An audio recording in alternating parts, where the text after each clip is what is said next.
chaque don compte pour nous aider à franchir avec succès cette période difficile.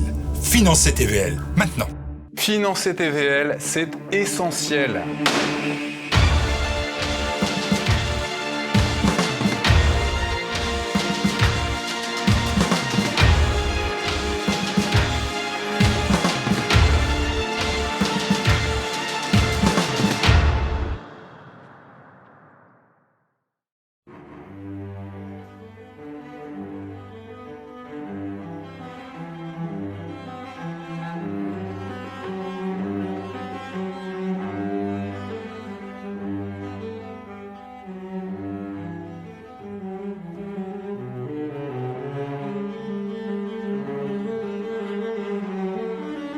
Chers amis de TV Liberté, bonjour. Nous recevons ce matin un enlumineur, Siloé. Bonjour madame. Bonjour. Et vous venez avec une œuvre extrêmement belle qui est très séduisante. Vous faites de l'enluminure au XXIe siècle, ce qui a l'air tout à fait étonnant. On a l'impression que certaines choses demeurent.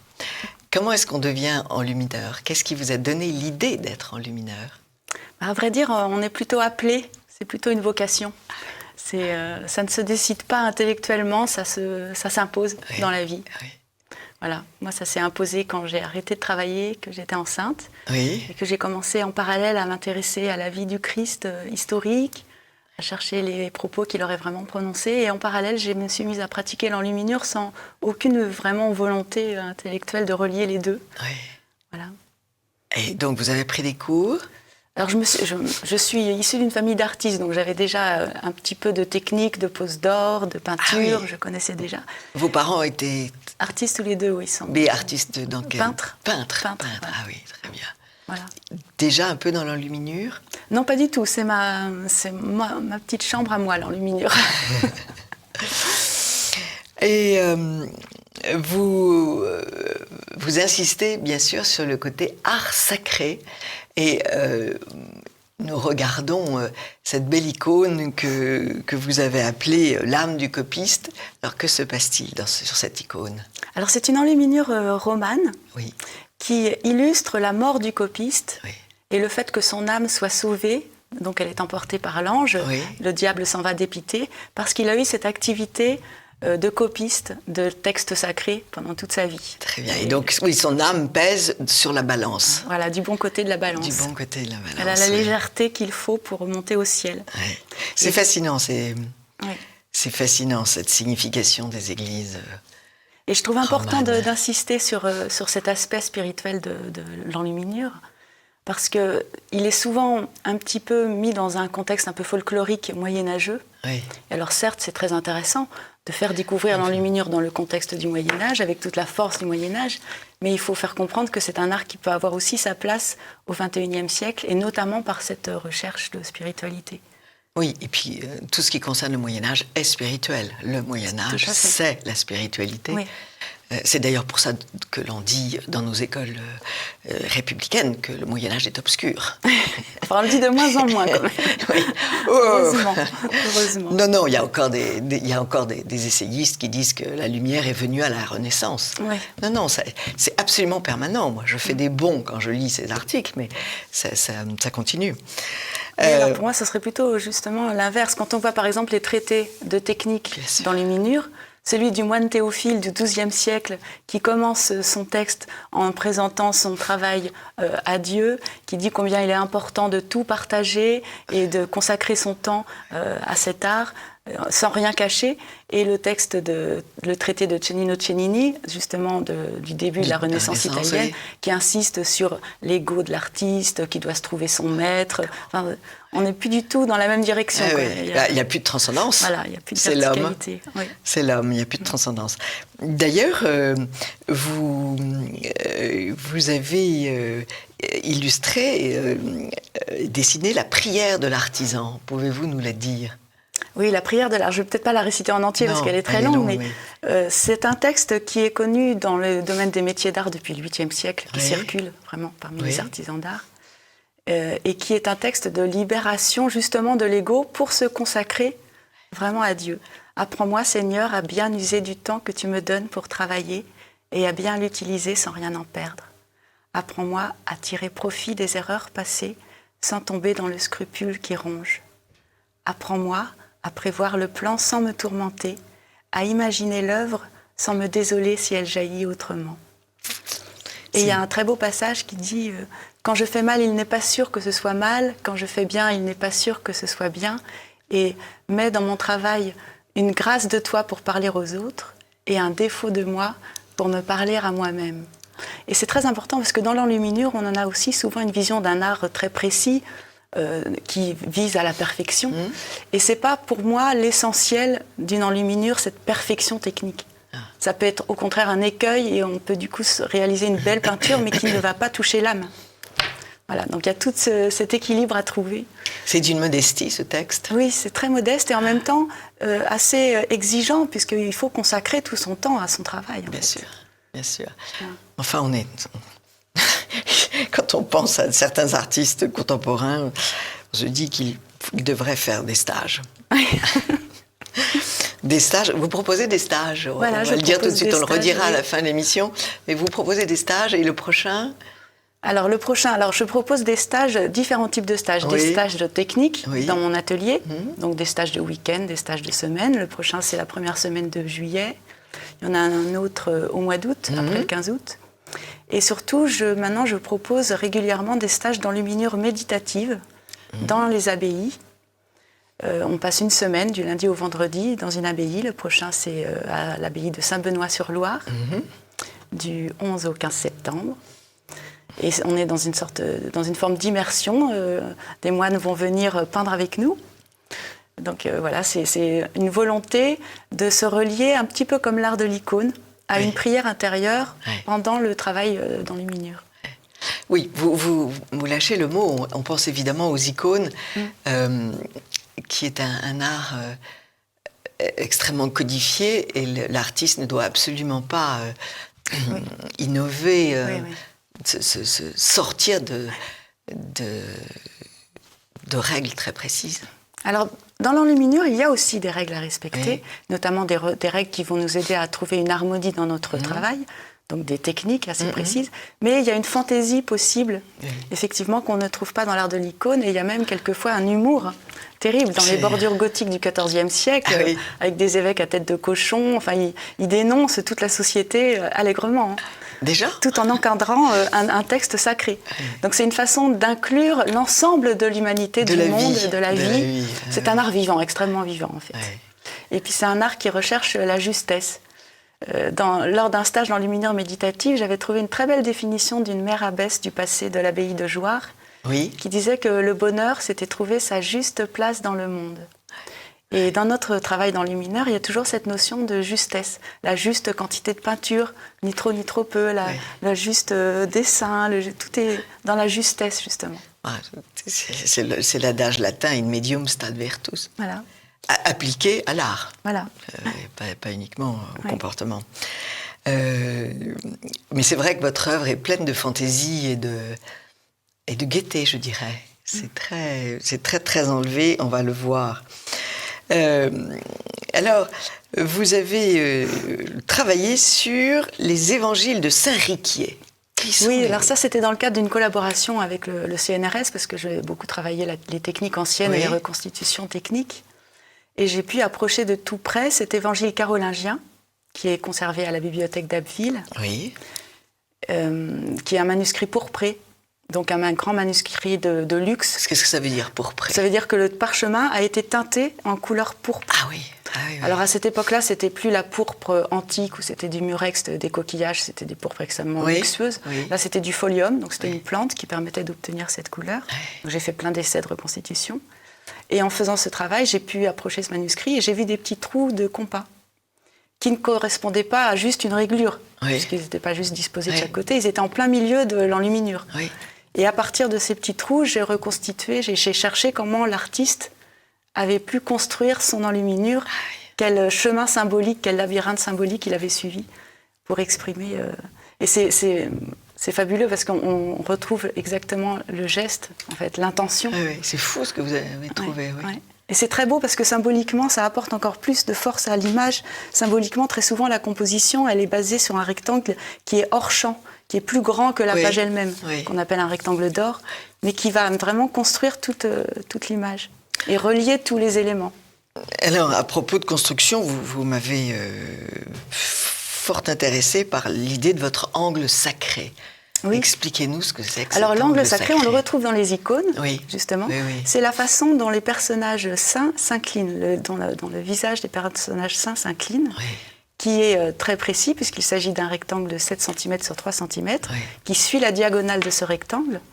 Et on a réalisé que cet angle d'à peu près 23 degrés correspondait à l'angle d'inclinaison de la Terre. Donc il y a comme une connexion vraiment extraordinaire entre l'univers, le macrocosme, et puis le microcosme, la peinture qui s'exprime. Et c'est vraiment l'objet aussi de ma façon de pratiquer l'enluminure, c'est de sublimer la matière en fait, c'est de prendre conscience que tout a un sens, rien n'est anodin. Le simple pigment qu'on va utiliser, déjà il est magnifique, parce que les poudres colorées sont magnifiques. Et les couleurs sont extraordinaires. Ce bleu est somptueux. Le bleu de l'âme du copiste. Ah oui, alors ça c'est le lapis lazuli. Le lapis lazuli, voilà. Évidemment. Oui.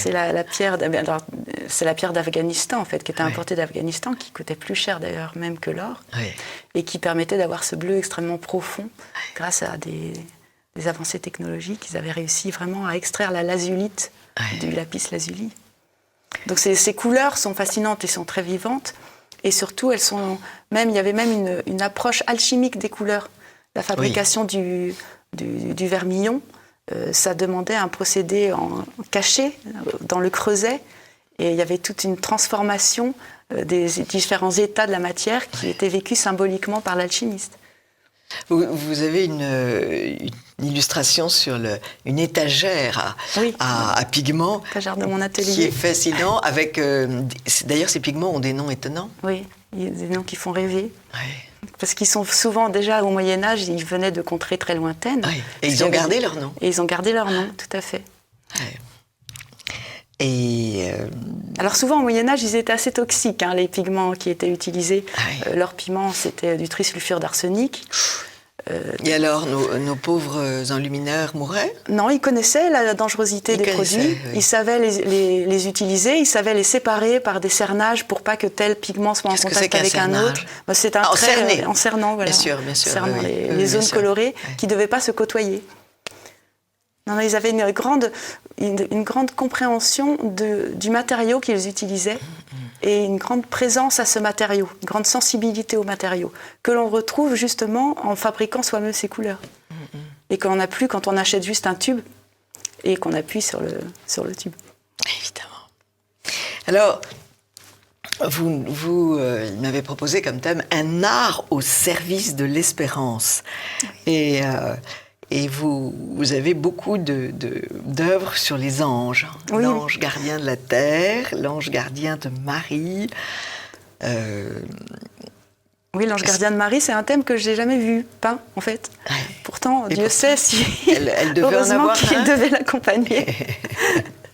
Et il y a une phrase que j'aime beaucoup, c'est « Et Marie conservait toutes ces choses dans son cœur, en elle ». Il y a cet aspect de recueillement qui me touche beaucoup. Et c'est pour ça que je tenais à peindre l'ange gardien de Marie.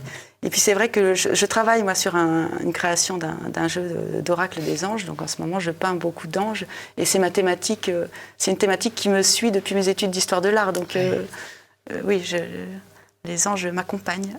Les anges vous accompagnent. Et surtout, ils portent cette joie, les anges, cette confiance, cette joie intérieure qui ne veut pas dire qu'on est béat quoi qu'il arrive. Mais on a quand même ce bonheur au cœur qui perdure même dans l'adversité. Oui.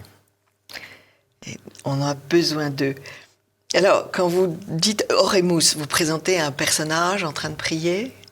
Oui, alors Oremus, c'était pour un stage d'ailleurs de pose d'or que j'avais créé ce modèle, et puis après je l'ai peint pour mon plaisir. Et c'est un ange effectivement recueilli avec... il y a différentes techniques sur ce travail de pose d'or. Il y a de l'or bombé autour de l'ange, dans le haut. Je regarde en même temps. Et ensuite différents mordants, c'est-à-dire différentes colles qui permettent de poser la feuille d'or. Il y a des ors peints, enfin... Voilà. Et ça présente aussi le jeu, le lien qui existe entre le texte et l'image dans l'art de l'enluminure, cette connexion, cette intrication qui fait que l'image porte le texte, l'illustre et l'élève encore davantage que le sens même du texte. Donc en fait, nous prions, Oremus c'est prier, prions, et l'ange priant nous incite davantage encore à la méditation, à la contemplation et à la prière. Et puis cette technique de camailleux de bleu, puisqu'il est sur un fond bleu, il est peint lui-même en bleu, avec juste des petits réaux de peinture d'or, ça accentue encore le côté apparition angélique. Et alors là, ce bleu, il est... alors là, c'est un mélange à ma façon. De lapis-lazuli. Là, c'est pas que du lapis-lazuli, non. Là, j'ai mélangé un indigo de substitution, avec aussi un bleu outre-mer, mais c'est pas du lapis, là, celui-ci. Et l'enluminure sur les anges, les chérubins qui volent, c'est très joli. Alors vous avez pris cet ovale. Alors cela, c'était pour créer une unité dans ce jeu sur les anges, pour que chaque carte se présente de la même façon, et à l'intérieur, ensuite varier les différents anges. C'est une jeune femme qui est venue me voir qui avait un projet sur les anges de la Kabbale et qui voulait illustrer les 72 anges de la Kabbale. Mais dans ces anges n'apparaissait ni Saint Raphaël, ni Saint Michel, ni Saint Gabriel. Donc j'ai rajouté les cœurs des anges, les 9 cœurs angéliques.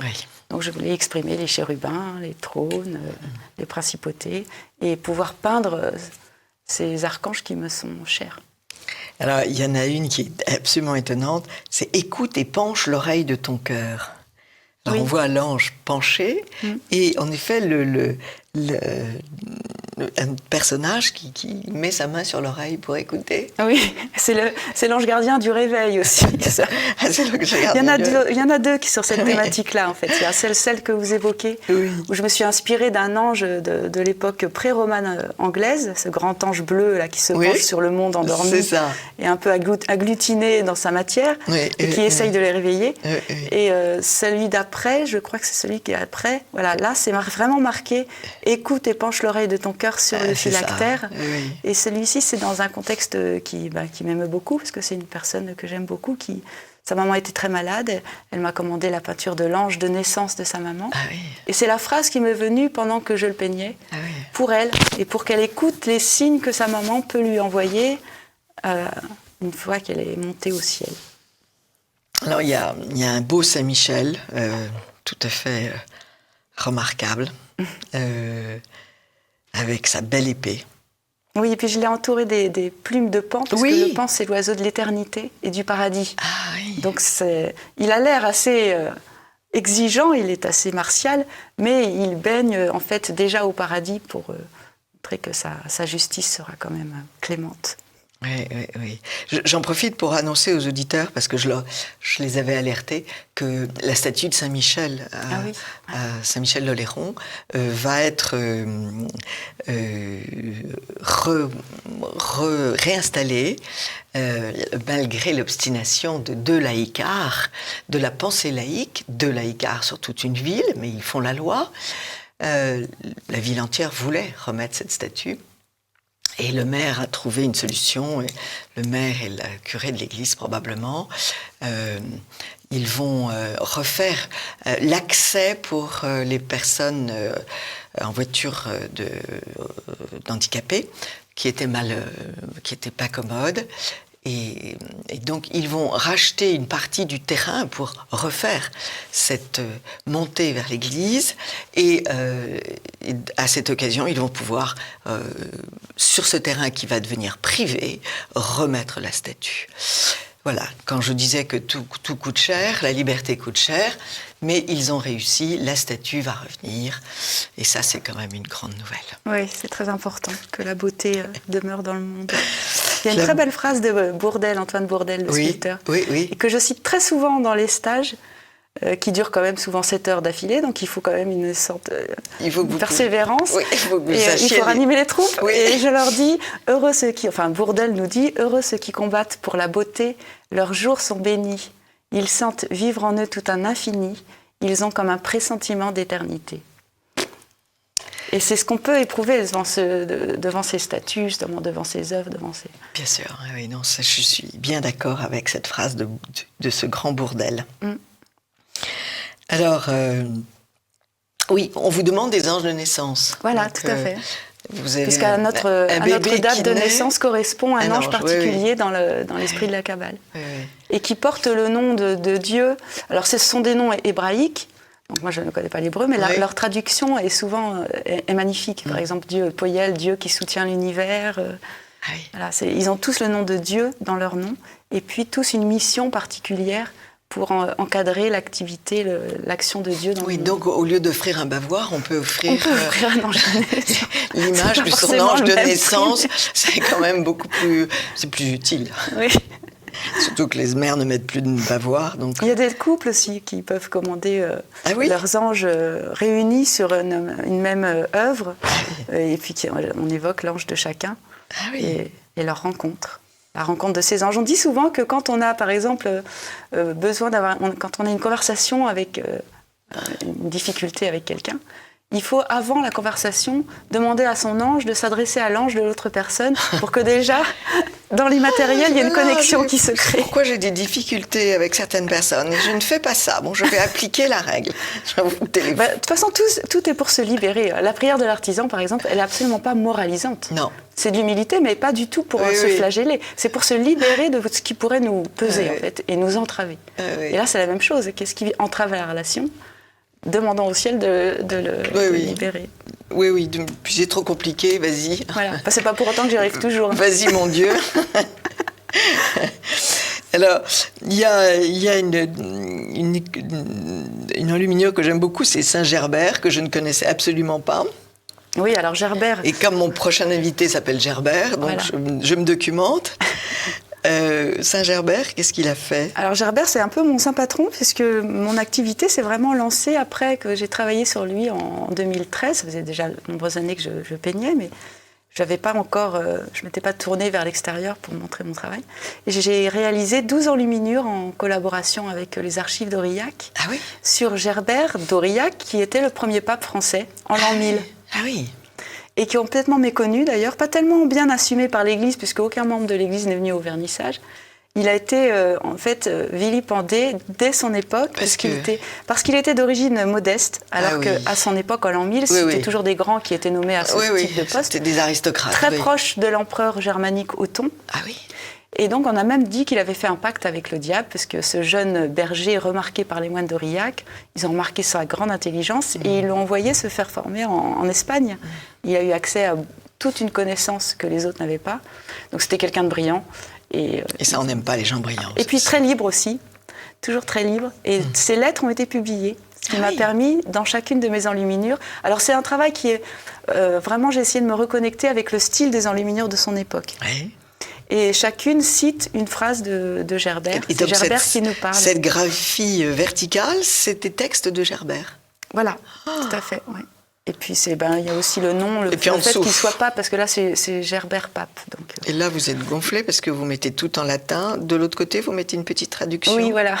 Ah oui. Surtout pour moi, parce que moi je ne comprends pas le latin. D'ailleurs, je me suis fait aider par une latiniste, parce que c'était pas évident de trouver le bon latin, en fait, de comprendre bien. La traduction latine, c'est un sport particulier. Oui. J'aime bien en fait me consacrer comme ça à des belles âmes et à des saints pour illustrer leur vie et la faire connaître aussi au grand public. Bien sûr, si on savait l'extraordinaire quantité de saints, de belles âmes. Je connais quelqu'un qui s'occupe de cela, et Morissette Villalandru, qui, depuis des années, elle en est au 300 ou 400e petit livret. Tous les 2 mois ou 3 mois, elle publie un petit livret de 15 pages et elle ressuscite un personnage alors que bien souvent on ne connaît pas, et des saints de toute race, de tous âges. Et on apprend 1001 choses et j'ai commencé à les lire, ces textes, sur Internet et sur mon blog, et je me régale beaucoup à les lire. Néanmoins, une certaine Église contemporaine les refuse en partie parce que quand un saint dit qu'il faut lutter contre les barbares, il faut lutter contre les barbares. Ah oui, oui. Et ça, c'est pas bien du tout. C'est pas bien du tout. Il faut laisser les barbares rentrer dans la ville. Mais ces saints sont magnifiques. Mais c'est important de consacrer justement du temps à la beauté matérielle, mais la beauté spirituelle, et d'en parler. Oui. Parce que c'est important aussi de dénoncer ce qui ne va pas dans le monde. Mais il faut aussi, en parallèle et immédiatement, penser, évoquer tout de suite ce qui est beau. Parce que sinon, ça alimente aussi ce qui ne va pas, je pense. Ce qui est beau et puis ce qui est fort, parce que ces personnages, ces saints sont d'une force ce qui est positif, mentale, morale, enfin rien ne les arrête. Vous les mettez sur un grill, ils acceptent le feu, vous les mettez... vous les faites battre par les Romains ou par d'autres gens. Enfin, c'est des exemples inouïs. Enfin, c'est quand même... Et une joie aussi, souvent. D'ailleurs, les enluminures paléo-chrétiennes, qui sont proches des fresques des catacombes, d'ailleurs. Il y a ce ne sont que des scènes joyeuses. Même les martyrs, on les voit au rang, souriants... Absolument pas. Le Christ, il est bon pasteur, il n'est pas sur sa croix en train de souffrir. Enfin, ce premier art chrétien, il est très bucolique et il est très joyeux. Il est très... Alors, de temps en temps, vous sortez des représentations habituelles du médiéval, et votre Vierge Voie lactée, elle est presque moderne. Alors pourtant, la composition de la Vierge en elle-même, je ne l'ai pas inventée. Elle est vraiment inspirée d'un manuscrit du XVe siècle, et en grisaille également. Parce que là, tout le travail, en fait, je n'ai pas mis de blanc du tout, c'est la luminosité du parchemin qui crée le volume. Mais comme c'est une Vierge allaitante, ce qui est un thème assez rare, j'ai voulu faire que son auréole... oui, mais en enluminure, pas tant que ça. Pas en enluminure, oui, d'accord. Donc j'ai voulu que son auréole soit constituée par la Voie lactée. Ah, c'est très joli, c'est une idée géniale. Et ce sont des petites chutes... Là, je m'inspire pour les petites chutes d'or qui constituent la Voie lactée d'une technique de miniature persane, de jeter de feuilles d'or très, très, très fines, des petites chutes d'or, sur un mordant, et ça fait comme ça ce parcellement. Et alors le texte Peregrinatio est tacere. C'est un pèlerinage que de se taire. Et sur le phylactère que tient l'enfant, il y a « Où cours-tu, ne sais-tu pas que le ciel est en toi ?» qui est tiré d'un livre d'aphorismes d'Angelus Silesius, l'errant chérubinique, un mystique du XVe siècle. Mais vous êtes un livre à vous toute seule. J'aime lire les citations spirituelles de différentes tendances. Fantastique. Et alors, il y a des œuvres qui sont beaucoup moins sacrées. Vous parlez de la Dame à la licorne. Et là, c'est un thème que l'on reconnaît... qui est sur certaines tapisseries. Oui, c'est un manuscrit, parce que j'ai aussi à cœur de continuer à créer des manuscrits pour que les enluminures ne soient pas uniquement maintenant des tableaux que l'on expose, mais restent aussi dans les livres. Moi, j'étais assistante d'édition, le livre, c'est ma passion. Donc, je crée des manuscrits très, très peu épais pour les éditer après pour des livres pour enfants. Et c'était aussi pour mes élèves que je donnais des cours dans une école, et je leur faisais des modèles comme ça de livres de différents styles. Et j'ai inventé une histoire autour des tapisseries de la Dame à la licorne, donc je m'inspire entièrement des motifs des tapisseries de la Dame à la licorne dans ce manuscrit. D'accord. Et puis, vous illustrez des légendes. Alors, quelle est cette légende du roi Simorgue, roi des oiseaux? Alors, en fait, c'est le langage des oiseaux, c'est le texte soufi du persan. Mais j'ai extrait de ce texte qui est très foisonnant, avec beaucoup de discrétion, uniquement l'histoire de la quête des oiseaux qui cherchent leur roi, l'oiseau Simorgue, et qui partent. Alors, chaque oiseau, au début de l'histoire, a une raison de ne pas y aller. Parce qu'il faut traverser cette vallée très dangereuse, c'est tout un périple. Et le paon, la bergeronnette, enfin, ils expriment tous leurs craintes et leur sentiment d'être limités. Et finalement, la huppe, l'oiseau royal, les convainc et les oiseaux partent. Et à la fin du périple, ils réalisent peu à peu qu'ils ne forment qu'un seul oiseau. Vous aimez les contes et légendes? Ah oui, oui, oui. Vous les aimez? C'est le moment de parler de ce merveilleux manuscrit que vous avez apporté. Alexandra et le cheval ailé. Ça, c'est une petite merveille. Parlez-nous de cette petite merveille. Alors, elle n'est pas terminée, hein, elle est en cours de réalisation. Alexandra, c'est le nom de ma fille. Oui. C'est une fable de style de miniature russe, parce que j'aime beaucoup la miniature russe. Oui. C'est une petite fille dont le papa est ambassadeur pour le tsar à Paris. Oui. Et elle a la nostalgie de son pays natal.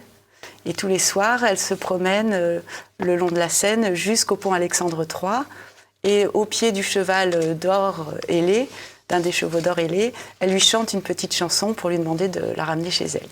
Et un soir, le cheval vient la chercher, l'emmène sur son dos et l'emmène traverse un nuage. Elle frôle le quadrige du Grand Palais, qui est ma sculpture préférée dans tout Paris, qui m'a toujours fait rêver.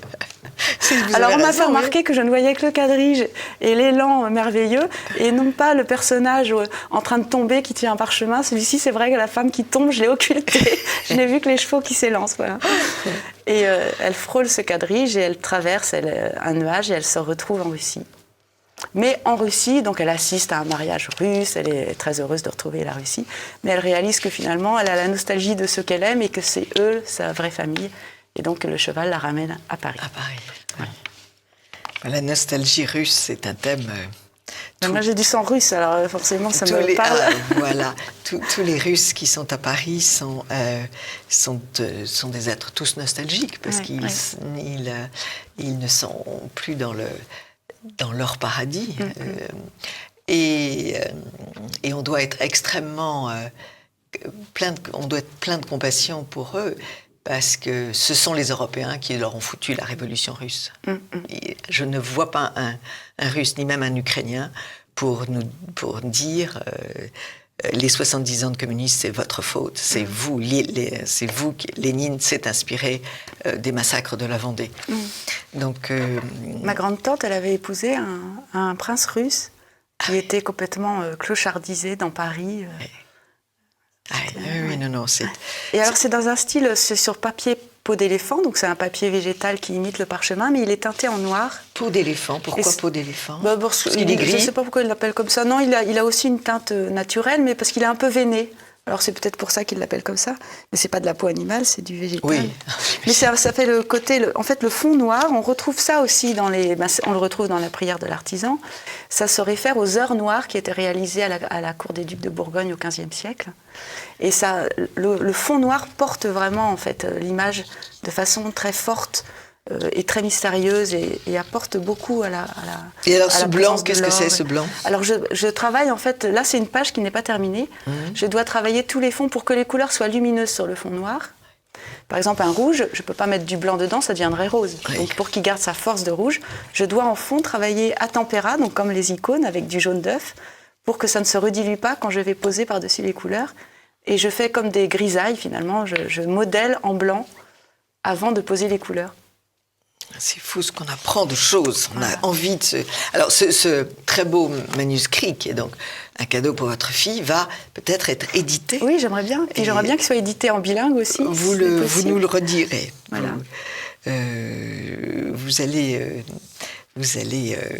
Vous nous préviendrez.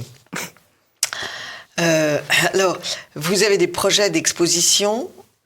Oui, alors j'ai une exposition même qui date d'avant le confinement. Oui. Donc ce projet, j'essaye de le relancer. Ah oui, vous le caressez depuis longtemps, ce projet. Je le caresse depuis longtemps. Et je caresse depuis longtemps l'âme de ce personnage que j'ai découvert, qui est Einstein, et qui est, de mon point de vue, une des personnalités les plus connues au monde et les plus méconnues, après tout ce que j'ai pu lire sur lui. Ah oui. Et notamment, les livres anglo-saxons sont plus sensibles, je trouve, et plus honnêtes quand ils écrivent des livres sur Einstein. Ah oui. C'est un être très spirituel.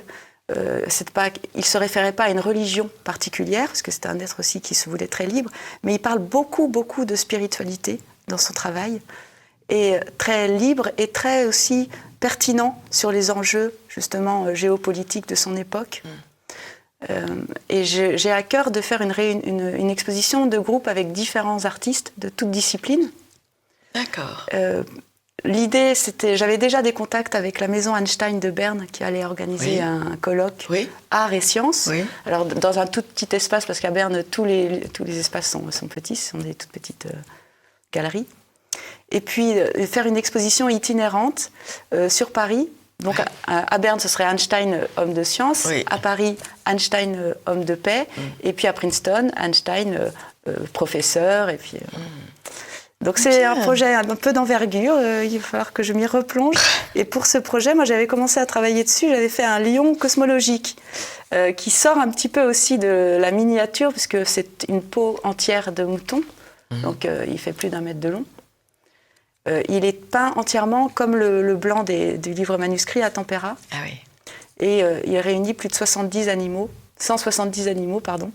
et ainsi que l'univers et les planètes. Et ça s'inspire des miniatures indiennes qui créent ces animaux composites constitués d'autres animaux, pour montrer que, pour Einstein, ça illustre la phrase d'Einstein qui dit que l'homme est comme un pouce sur le bout de la queue d'un immense lion, mais qu'il est sûr que le lion existe. Donc cet univers a une cohérence, que cet univers a un sens, en fait. Et a un grand créateur. L'homme est un pouce sur la queue d'un lion. Le bout de la queue d'un lion. C'est quand même une situation très, très hasardeuse. Oui, mais en même temps... ça donne bien l'idée de la fragilité de la vie, je trouve. Voilà. Mais il croyait en un grand compositeur, en un grand orchestre, chef d'orchestre de l'univers, Einstein. Et puis l'autre que j'ai réalisé, c'est E égale MC2.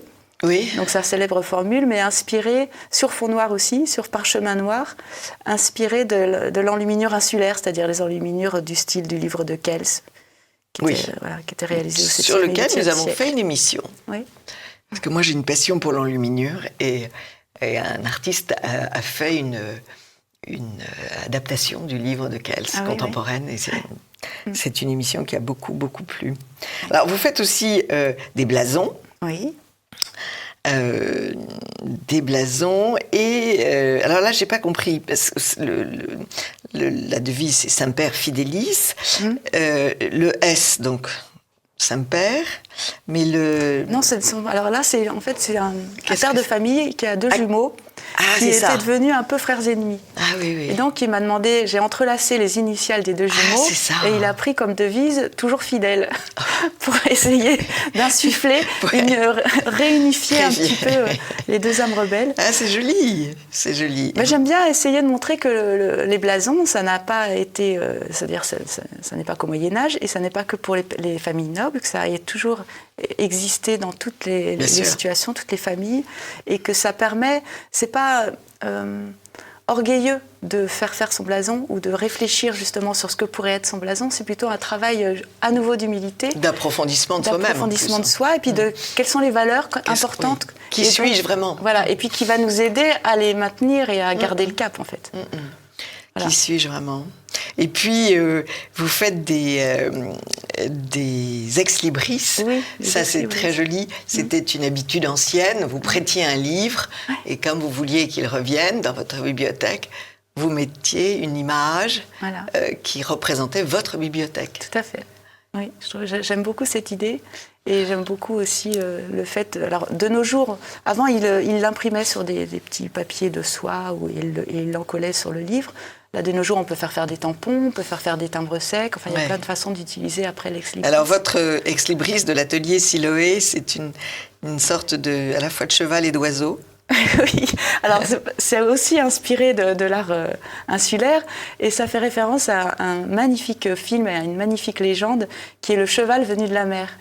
Et qui est l'âme d'une maman, en fait, qui s'incarne sous la forme d'un cheval pour consoler son mari et ses 2 enfants qui la pleurent. Et c'est une très belle... C'est le cheval qui emmène vers le paradis, en fait, vers l'île d'Avalon. Et mon nom de famille, c'est Poulain. Donc le cheval, c'est aussi un animal qui m'emmène très loin. Bien sûr.